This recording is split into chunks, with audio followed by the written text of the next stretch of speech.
Welcome to Drink Beer, Think Beer, the podcast that gets to the bottom of every pint. I'm John Hall, and it's off to Montana this week for a chat with the owner and the brewer of Meadowlark, where we're going to get into the importance of craft malt, a fondness for Scottish-style ales, and brewing with mushrooms. And we'll get into it all in a moment, but first, please go visit allaboutbeer.com. There you can find original articles, reviews, news, insights, and podcasts. You can listen to shows like Beer Travelers, Brewer to Brewer, and the All About Beer podcast simply by searching All About Beer wherever you listen to shows. This show and all of the work we do is supported by you. You can visit patreon.com/allaboutbeer to help keep the content fresh. And a reminder that a few bucks goes a long way to fund writers, photographers, creators, and editors. So thank you for your support on that. And if you'd like to learn more about advertising with All About Beer, please email info@allaboutbeer.com. Finally, if you're a smoked beer fan, and of course you are, go check out This Week in Rauch Beer. You can search for the Facebook group. You can follow on Instagram and Twitter at TW Rauch Beer. And please consider joining us in Nashville on May 9th for Camp Rauch Beer, which is going to be held at Barrique Brewing and Blending starting at about 4 o'clock in the afternoon with some of the best Rauch Beer brewers from across the United States. All right, so my apologies on the voice. I'm currently fighting off bronchitis, and some coughs are slipping through in this conversation. But I'm committed to current shows, and so I'm working through the lung distress. Meadowlark has been on my radar for a while now, but it wasn't until owner Travis Peterson sent me some beer to the home office that I was able to give the full lineup a go. Afterwards, I called him up. Travis tells me that he's long had a dream of helping people experience the beauty of food and beer pairings. Neither food nor beer has to be complicated or contrived, he says. It's all about the experience and opening your mind to the possibilities beer can create. Travis graduated from Gonzaga University as a civil engineer and pursued a career working on bridge projects in both California and Washington following his graduation. But in those years, while visiting breweries, he could not shake the desire to one day open his own. And that's where Meadowlark in Billings comes in. On the show, he's joined by Brewing Director Tim Schnars. You'll hear his voice first. Tim has been brewing professionally since 2006, when there were less than 2,000 breweries in the United States, and he joined Meadowlark in 2013. Before brewing, Tim received a post-secondary certification in advertising and design and also pursued a career in animation. They both joined me via Zoom. Here's our conversation. I'm not going to ask you guys to speak for everybody in your state, but I am, because I'm curious as to what the state of beer in Montana is like here as we head into spring 2023 from your perspective. Well, it is going to kind of get a little political, and I guess we could just kind of get that out of the way real quick. We have probably the most powerful tavern lobby in the United States of America, and the reason we do is because when you buy a liquor license in Montana, you become a casino. So our DOR is really wrapped up in our DOJ, or that's the Department of Revenue and Department of Justice, respectively. And so we end up with these battles, like the distributors and the brewers and the retailers are all like drawing their lines, trying to fight each other, when we could all just join hands and walk to the bank together. So if you look at what's happening right now in the legislature, because Montana only meets every other year for 90 days, a lot of it has to do with the governor's red tape committee, where they're trying to clean up Title 16, which is alcohol laws. And so a lot of things are on the plate. There's a potential that brewers can stack a liquor license on top of their brewing license. And, the wholesalers are trying to get distribution for RTDs. I think, the breweries really just want to be able to sell more beer and stay open later, because we're kind of like stuck at 3 pints per person. And I remember when you came and visit us in Missoula, where we were at, and that's kind of a bummer for people that come from out of the state and want to try all our great beer. But, primarily we're sticking towards the local ingredients. There is some experimentation, but there's a lot of traditional styles being brewed. But at the heart of it all is the barriers to trade that we still kind of have to work through in our political system. And I know we didn't want to go that way, but that's kind of the truth. So I don't know if you wanted to add anything, Travis. Yeah. Well, I kind of took your question as, what kind of beer atmosphere or what's it like if you were to, go visit, a handful of breweries, if you were visiting the state. It's an open-ended question. I like that there's alternative answers to all of this. I mean, obviously there's frustration, but yeah. What's your take, Travis? Well, that's kind of why I asked him to step in, because we both have these, our own perspective. But I think the beer scene here has always been really strong. We always see the that marker, when the BA puts out, Montana is the third highest number of breweries per capita, or number 2 sometimes. And it is, most little towns. I mean, we started in a very small town, 6,000 people. And we opened a brewery there. And you find that across the state, a bunch of little small communities have their local brewery. But what a lot of I see here is there's more experimentation in, I'm going to call them municipalities. You guys would call them towns. Our bigger communities of Billings, Bozeman, Missoula. You see a little bit more experimentation just because I think there's a higher concentration of breweries there. And they get a little bit different of crowd, right? What we sell for beer in Eastern Montana is way different than what we sell, say, in Bozeman, which has a lot of, outsiders coming for, recreational pursuits, the outdoors, Yellowstone National Park, ski in the mountains, that kind of stuff. But like one thing that is always kind of struck me here is it seems like every brewery in this state makes a Scotch ale, which I think is kind of unique to our state. I'm so glad you brought that up. I'm so glad that you brought up Scotch ale, because I have a can of 1 Year Wee Heavy on my desk right now. And when I was in Missoula, gosh, which must have been 17, 16, something like that. It was a long time ago. So much so that I'd forgotten about the 3 pints at every brewery rule, which I made the most out of. So my apologies to whichever brewery was 5th on my visit list that day. But I was so enamored with how malt forward the beer lists were.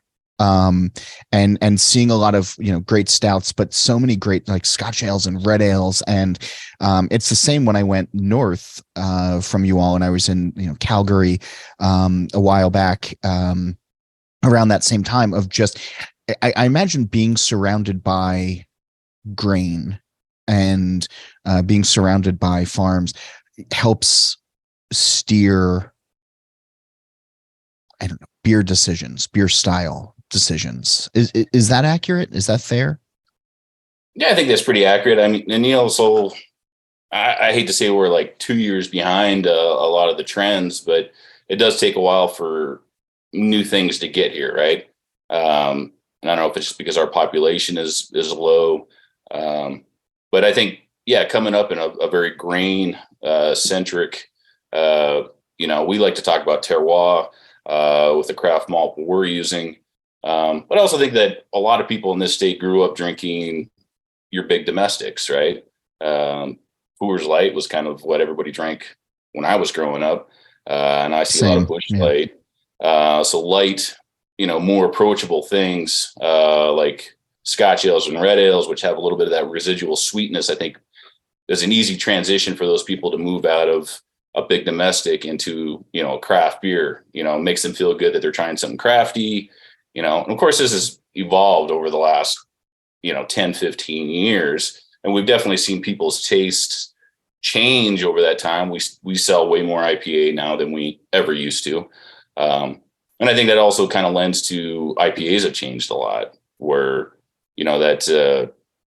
that moon race for the biggest bitter IBU count that you can get, that is gone. And people are looking more for those citrus fruit profile, jungle fruit flavors in IPAs. And I think IPAs have gotten a little bit sweeter too.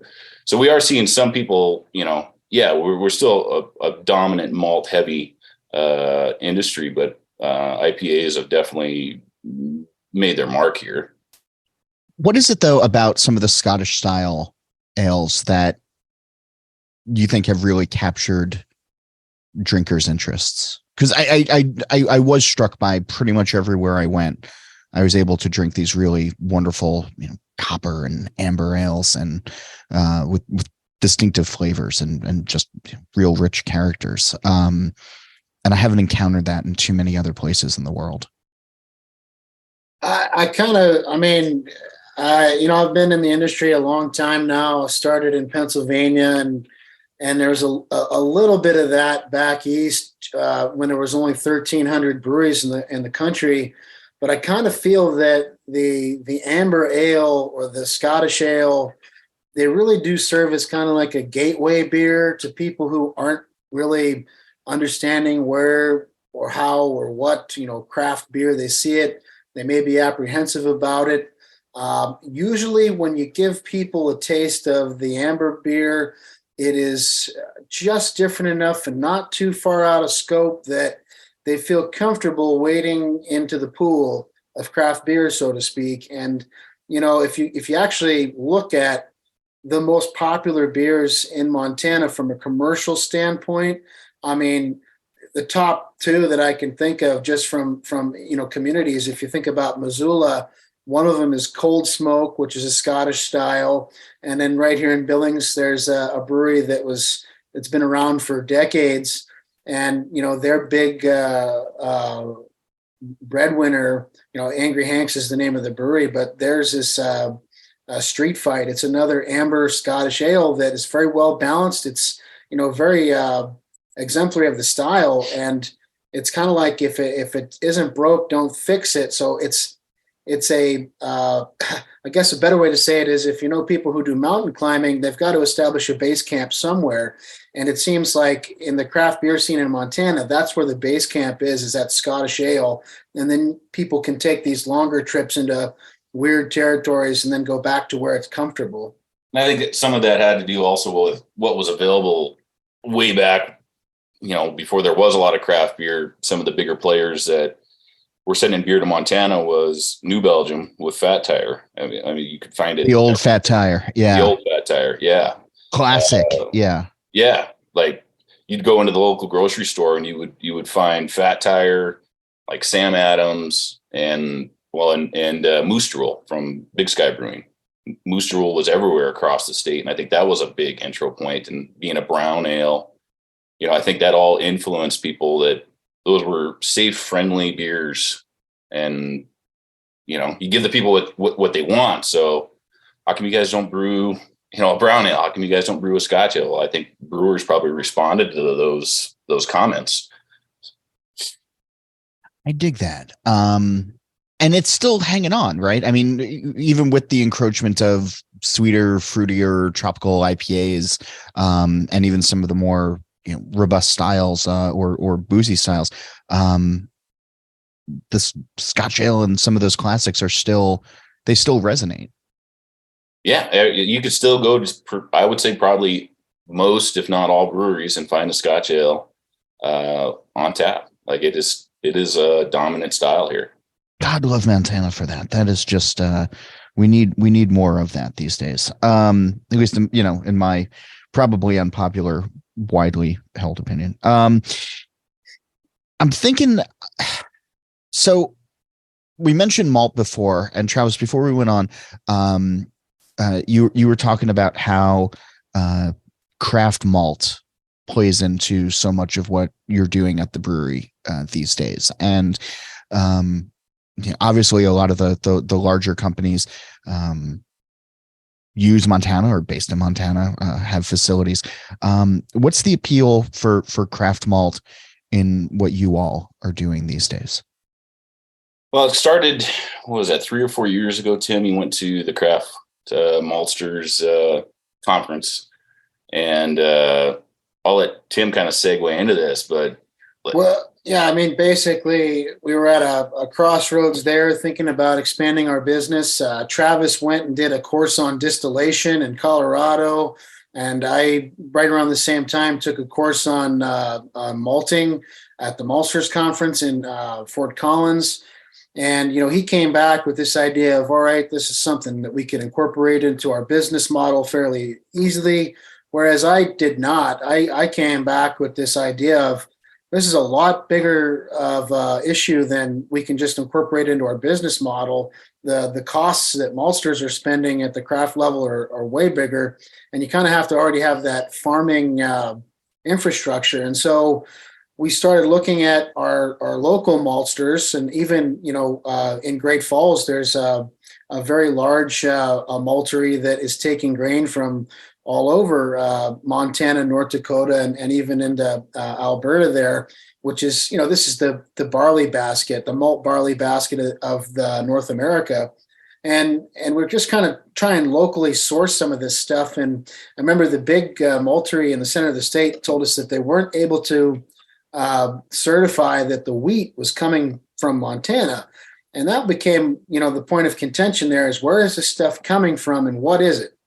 And when we went down that road a little further, we discovered that, malt scientists in North Dakota at NDSU and malt scientists in Montana at MSU have for the last decade been designing malts that would specifically work for small farmers and maltsters, because, a lot of times if the grain doesn't meet the brewery specs, they'll get rejected, and then they have to sell it for half the price that they normally would have gotten. But to the positive point, these scientists had come up with Buzz at MSU and Brewski. These aren't just malts; these are new strains of malt barley. And aside from that fact, when we say this is single origin craft malt certified, we know where the fields are where this stuff grows, and that's not just a point of quality. That's part of our story. So, I mean, that's when we can point to it and hear the people and here's why, it kind of gives us more value, I think. Yeah, well, being a farm, agro-cultural centered state, I grew up in a farming community, and Tim talks about Buzz. It's named for a guy named Buzz Matlin, who was president of the Barley Growers Association for a number of years. He only lives 37 miles from my hometown.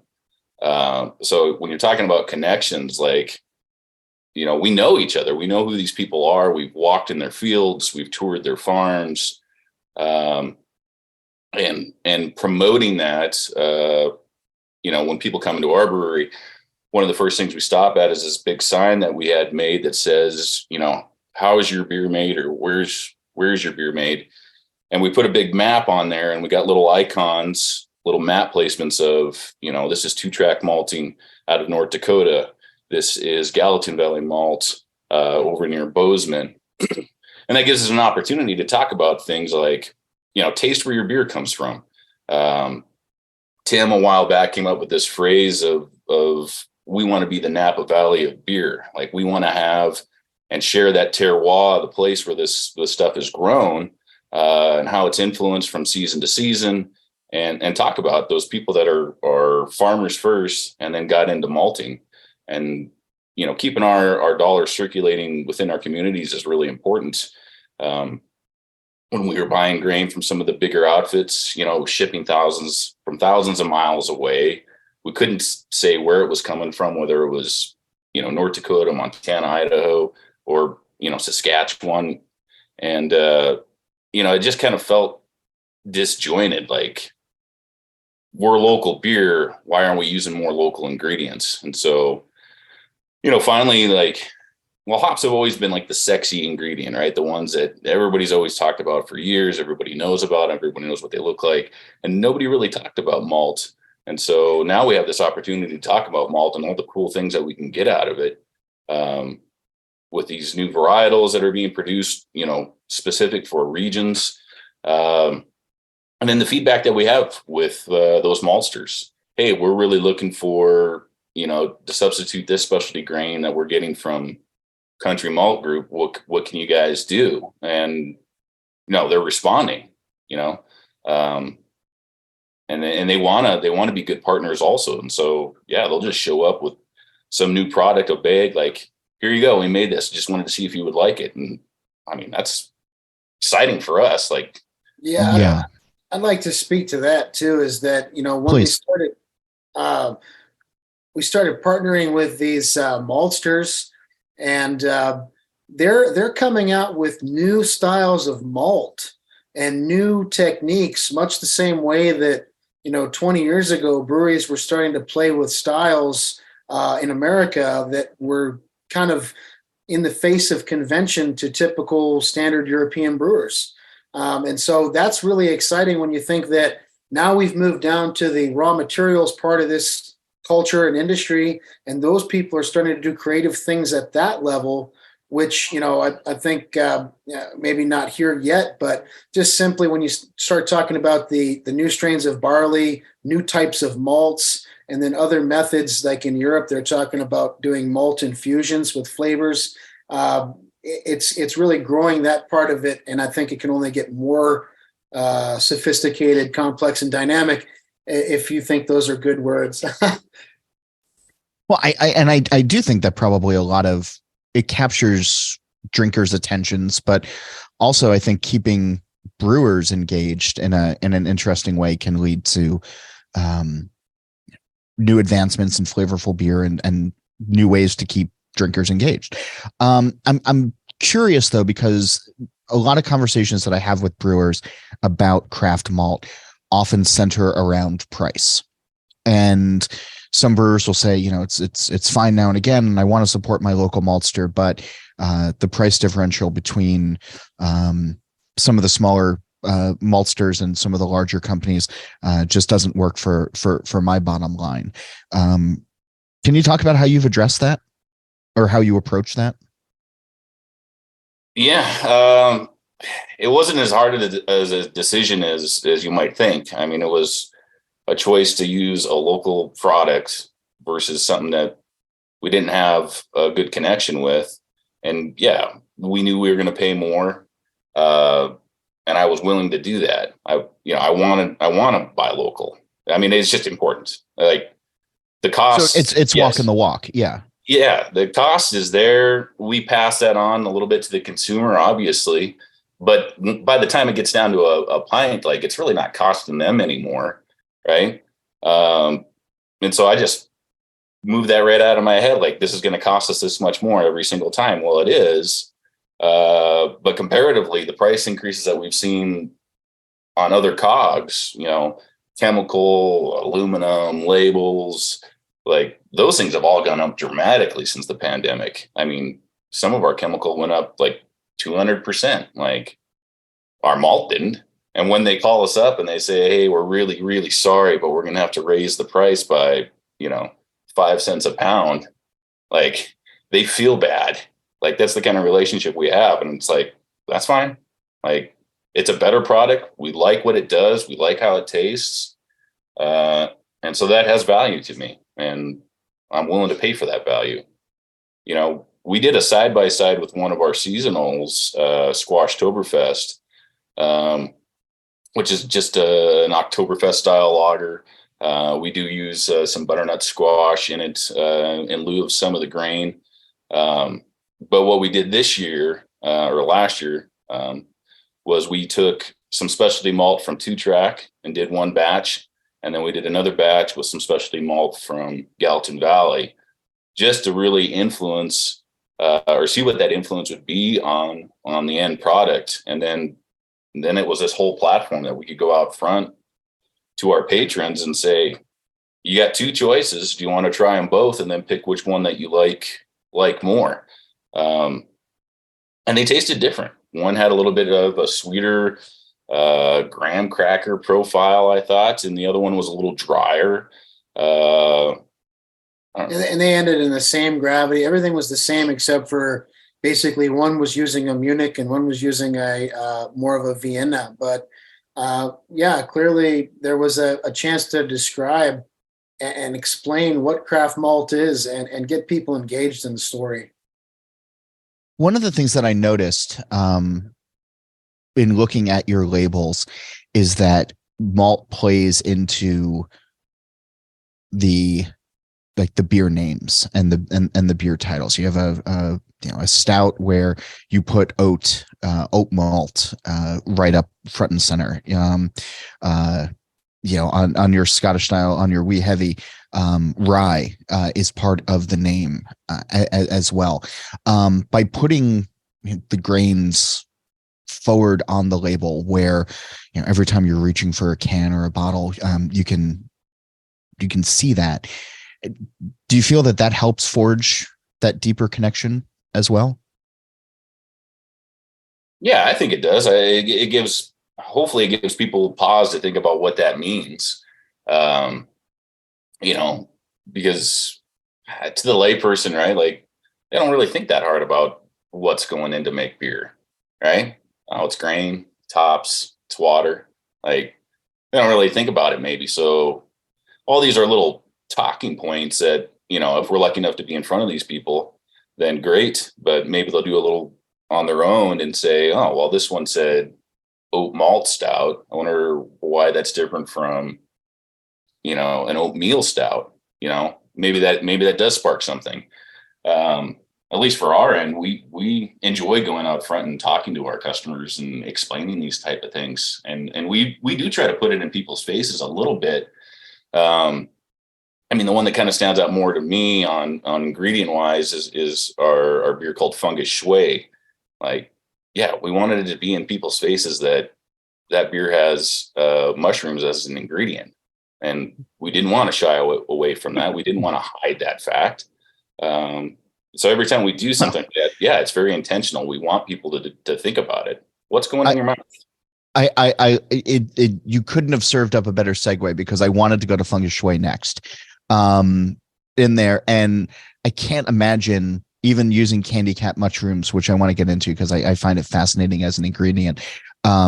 You couldn't hide that from people. I feel like you would get pitchforks and torches if you serve somebody a mushroom beer without telling them that there's mushrooms in it. That needs to be something people are ready for when they get into it. Yeah. Is that fair? Okay. Yeah. Yeah, because there's a dichotomy. There's two types of people really that I've found, right? Like on a whole, not just necessarily in beer, but like, I really like mushrooms or I cannot stand mushrooms. And it doesn't seem to be anybody in between that's like, I kind of like mushrooms. I could give or take it. Yeah, no, yeah, they're very hard lined. And so that beer is a little harder to, just throw at somebody and say good luck. Like, it does take a little bit of like effort to say, this is what it is. Like, just try to remain open-minded. The flavors that you're going to get out of this hopefully are maple syrup. We give them words like think about pancakes as you're drinking this. And that is all candy cap mushroom derived. Yeah, absolutely. It's a very simple beer. I thought I had a great idea. I thought of it in the middle of the night, came into the brewery all excited. It was to do an oyster stout using oyster mushrooms. Tim was like, oh yeah, I was pumped. Like, I thought I really stumbled on something. I came in, I was like, Tim, what do you think about this? And Tim's like, yeah, it's all right. I was like, what? I was all jazzed up. He gets on his computer. He starts looking up mushrooms. Immediately taking the wind out of your sails. That's right. Yeah.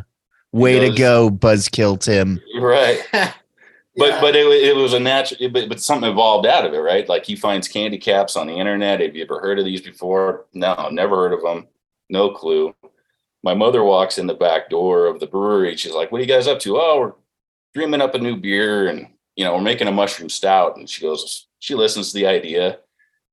Candy caps, might do this, might have this flavor. And she said, well, don't make it a stout. Make it light. Make it, a golden color. Because, there's only so many stout drinkers in the world. If you're already going to have something weird, like, why would you start off with a narrow group? Like, and so, yeah, we kind of evolved very quickly. And then when we brewed it, we just went for it. So really, at the end of the day, Travis, your brilliant idea, you had nothing to do with the development of this beer. That's right. That's right. was all Tim and my mother. Tim and your mom. Yeah. Yeah. Yeah. They let you go sit in the corner while they hashed it all out. That's about right. That's great. That's, I've had a couple of beers now in my life with candy cat mushrooms. And the first time somebody did not tell me, that there's mushrooms in it, and I don't mind mushrooms, so I wasn't mad at it afterwards. But I was like, oh yeah, it's a nice breakfast syrup beer kind of thing. They're like, no, it's all mushroom. And then Old Irving in Chicago does one that I had one maybe about a year or so ago. That was kind of fun, and it was that sort of same result. But I don't think I've ever talked too much about the process of where you add the mushrooms to get the desired flavor. Can you walk me through like where in the beer making process the mushrooms go in and how to best process them beforehand? That's like double secret probation territory. Oh, is it? We'll okay. tell you. We'll tell you. Okay. Cool. I mean, it's just us and the microphone and anybody else with an internet connection. Yeah. So we tried putting it in the kettle and then dry hop. And I think after years of brewing this now, we mostly just put it into dry hop because the aromatic compounds are very, very persistent, but we wanted to, be careful because it's a very expensive ingredient. I mean, we only used, I think, 6 pounds in this last batch. But how big a batch are you guys brewing at a time? 30 barrels. And wow. So, all right. Yeah, you're talking like $200, $300 a pound, depending on the season, because they all have to be foraged. They can't be cultivated. And so we basically get them and we'll grind them up in a Robo-Coup or whatever, and we'll just pitch them into our tank like we would a normal dry hop. But it's something to be said about the lactones.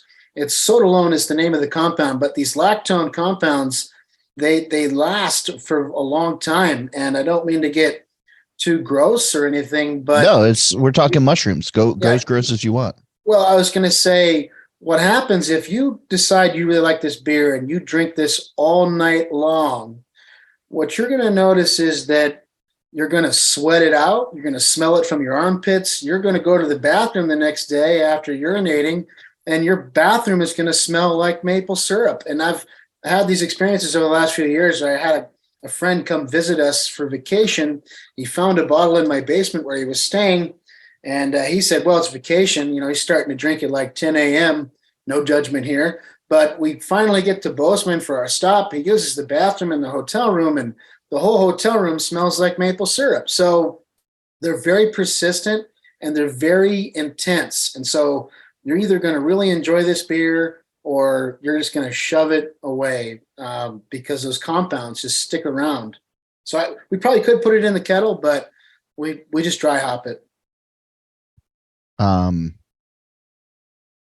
dig that. That's and it works. And so have you been able to convert anti-mushroom people to this beer?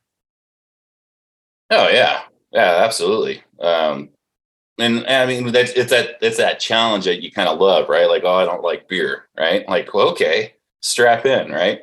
Yeah. Because we make a lot of, esoteric styles out there that, instead of just doing like 15 IPAs, like if you go out front right now, we have, another mastermind project of Tim's, which is an American grape ale.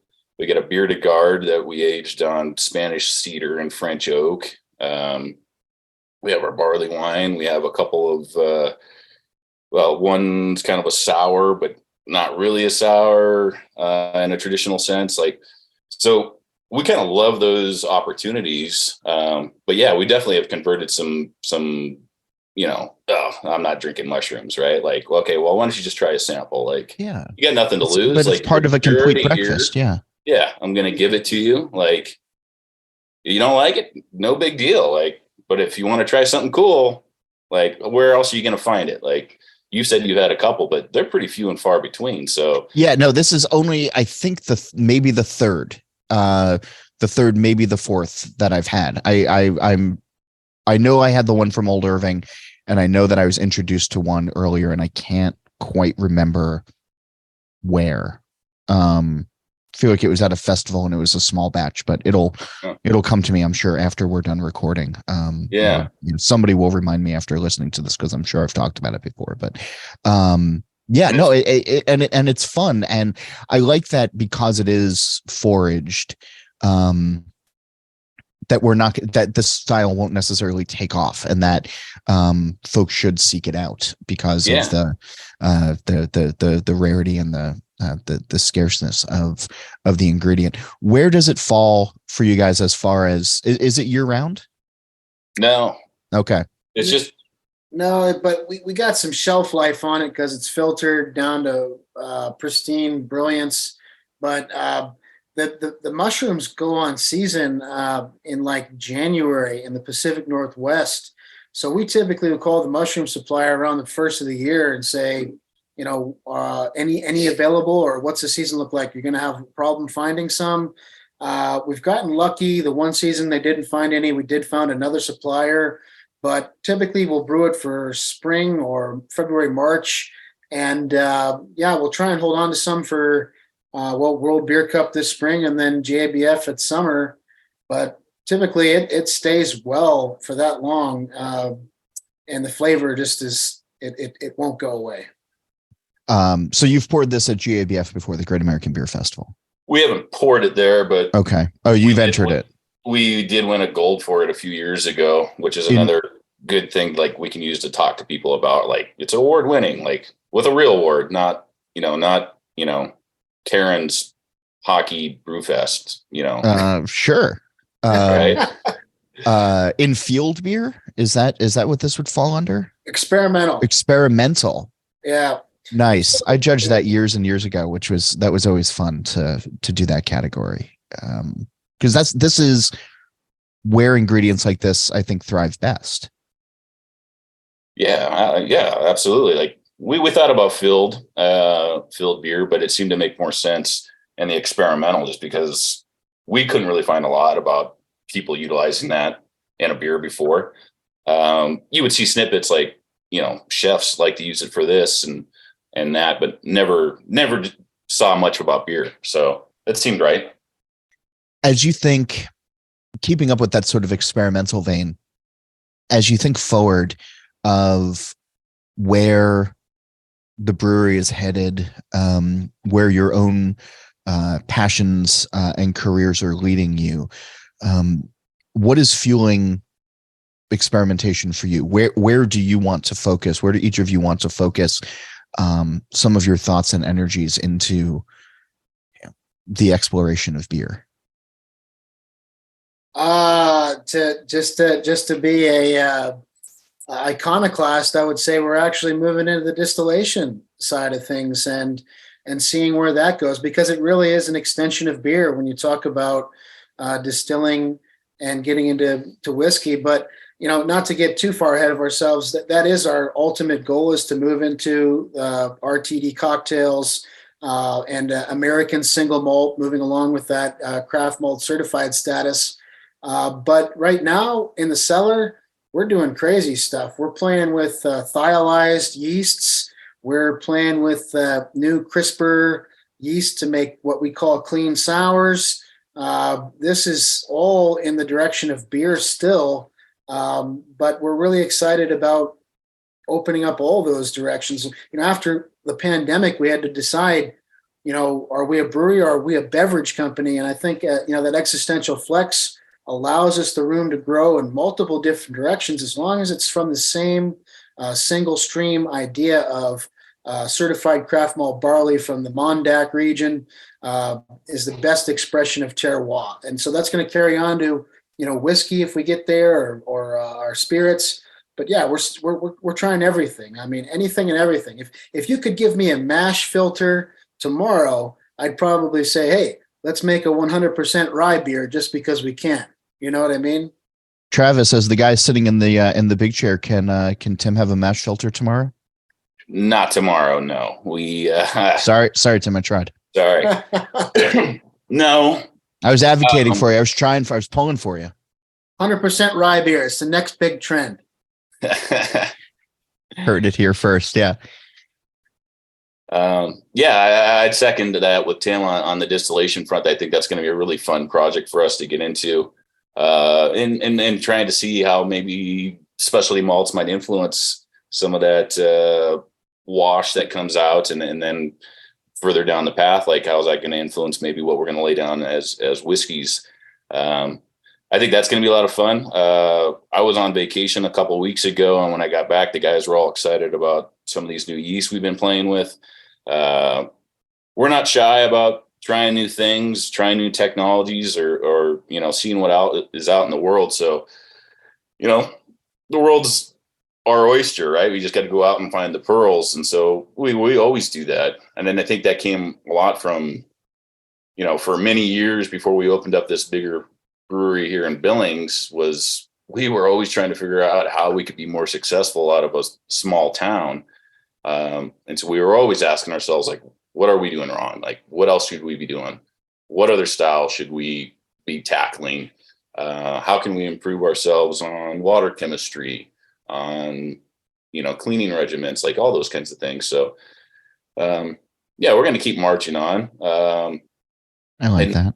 We don't necessarily like to coattail ride with, the hot new trend of, double milkshake IPA with mango. Like, yeah, I could see how people want to do that kind of stuff, but just because we see a flash in the pan doesn't mean we're going to jump on it. I mean, I will admit we did make a seltzer. Not our proudest moment. Like, I know seltzers are big for a lot of people out there. Sure. But it was like, that was like a diversifies the portfolio. Yeah. Right. We were like, what else can we do? Maybe we should make a seltzer. All right. Mushroom seltzer. That's the future. Mushroom seltzer. Yeah. Rausch seltzer. Yeah. Exactly. Well, I mean, that's just a given. Yeah. So no, we still come to work excited by what we can come up with. So, I mean, beer is fun, or should be fun. And if you're not having fun, then you got to find something else. Yeah. Could feng shui translate into a spirit, into a whiskey? Do you think? I'd be curious to see how that would survive distillation. So we do multiple passes on the product, and okay. And what we've seen so far in R&D is that the first pass will kind of be like a beer schnapps. There'll be plenty of that hop flavor still left in there.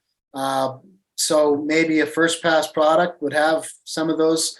I'm just curious, would it last through the second pass or subsequent passes? But it is a strong compound. I think it would be a fun brand, extension. Not to cannibalize too much of one thing, but like, I think it would be fun. You do see flavored spirits out there. People seem to really like, the ones with like peanut butter and all that other stuff, right? So yeah, sells for big money if you're Diageo. Yeah, right. Pernod, I guess, just bought Screwball. Yeah. Okay. So, but I think that would be fun for us to say, okay, here's the beer that we made, feng shui. Like, we've talked about, like, once we get, kind of a lineup of distilled products, like maybe we should have like a Boilermaker menu out front, like, here's a great spirit that we make to pair with this beer. And, maybe we could do that with the feng shui. I'm not sure. Maybe it's something that we have to age the mushrooms in a vessel. Maybe that's how we have to, make, or maybe we have to do like an extract or something and insert that into the spirit product. We haven't tried it yet, but yeah, it's something that we want to, for sure. I like that you're thinking about it, at least. Being mindful of time, I want to ask each of you the green door question, with the premise being that on the television show The Good Place in the final season, they introduced the concept of the green door, that you can walk through and be anywhere doing pretty much anything that you want. And so if we had a green door on our plane of existence and you could walk through it when this conversation was over and be at any pub or any brewery anywhere in the world, where would you want to go? Who would you want to be with? And what would you like to be drinking? And Travis, I'm going to start with you. All right. I was ready because I figured as much. The first person to always reference Rauch beer, they get it. So you get to go first. Yeah. So I was talking to my wife about that this morning before I left the house, and she said, well, what's going to be yours? And So mine's a little cornball. It's not necessarily about the beer I was drinking, but more about the place. I was with my wife. We were on our honeymoon, and one of our stops was in Paris, and we went to Les Deux Magots, and sat outside at one of those little round tables. The sun was warm. Ordered un lef, have a simple left beer, and it was after like we had walked in some museum or something, and we were just kind of cooling our heels. But it's just like one of those moments I can picture everything in my mind about that time and who I was with. And we all have like those ahas with beer, Tim introduced me to one with Duchess de Bourgogne. That was an aha moment for beer with me, but oh God, what a great beer. Yeah. I'm going to go back to Paris with my wife. Oh, I love it. Can this be people who are not with us anymore? It can be, you can answer it however you want. Okay. Well, I'll just go completely crazy then. I would probably like to be in a pub in New Zealand drinking thiolized beer brewed with Phantasm and discussing it with Michael Jackson, the beer hunter, and my favorite screenwriter, Charlie Kaufman. That sounds like a fun afternoon. I mean, that's an afternoon that probably spills into the evening and then to last call. But yeah. Oh, I dig that. Well, thanks to you both for answering that. And thanks for the insights into Montana and candy cat mushrooms and craft malt and everything else. This is a really fun and insightful conversation. So thanks for taking the time this week. Thank you, John. Yeah, it's been our pleasure. Have you come across candy cat mushroom beers in the wild? If so, let me know what you think. You can email me. It's John Hall, JOHNHOLL @allaboutbeer.com, or you can tell me on Twitter @John_Hall. That's also how you can get in touch with questions, comments, and guest suggestions. A reminder, go visit allaboutbeer.com. There you can check out the podcast page, the merch page, and read great new content, as well as the archives going back to 1979. You can follow All About Beer on social media @allaboutbeer. And if you're interested in supporting journalism in the beer space, you can email us at info@allaboutbeer.com, where we can give you all of our advertising rates and information, or just simply go to patreon.com/allaboutbeer. Don't forget, All About Beer has that podcast channel. Search and subscribe on your podcast platform of choice. Steal This Beer has new episodes every Monday, and the BYO Nano podcast comes out on the 15th of every month. As for this show, Nate Weber does the music, Jeff Quinn designed our logo, and I'm John Hall. New episodes release every Wednesday, and that's when I'm going to be back again to drink beer and to think beer.